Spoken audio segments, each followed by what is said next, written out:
সাধারণ শিক্ষার্থী যারা আছে তাদের যে হৃদয়ের দাবি, এদের প্রতি আমাদের যথেষ্ট সম্মান রয়েছে। আমরা তাদের সাংবিধানিক অধিকার যে যুক্তিসঙ্গত উপায়ে, যৌক্তিক উপায়ে তারা যে দাবি করতে চায়, এতে আমাদের বা কারো সরকারের কারো কোনো মহলের কোনো ধরনের কোনো কিছু নাই।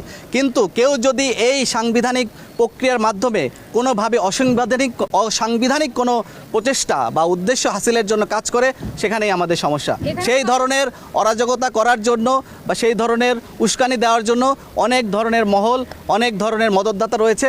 আমরা সবাই তাদেরকে চিহ্নিত করার জন্য চেষ্টা করছি।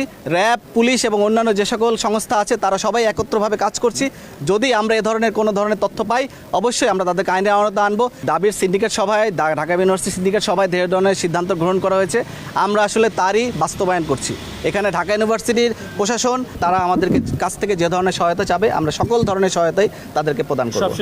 আইন হাতে তুলে নেওয়ার অধিকার কেউ কাউকে দেয়নি। এখানে সবাই নিজের আত্মরক্ষার্থে যদি কেউ কোনো ধরনের ব্যবস্থা নিয়ে থাকে, সেটা আইনের অধিকার আছে। কিন্তু আপনি যে কথাগুলি বললেন, যে কমপ্লেনটা করলেন বা অভিযোগটা দিলেন, এটা অবশ্যই আমাদের নজরে আছে।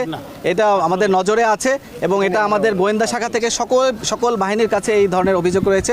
আমরা এগুলো খতিয়ে দেখব এবং যে সকল ব্যক্তি এই সকল কাজ করেছে তাদেরকে আমরা সরাসরি আইনের আওতায় আনব।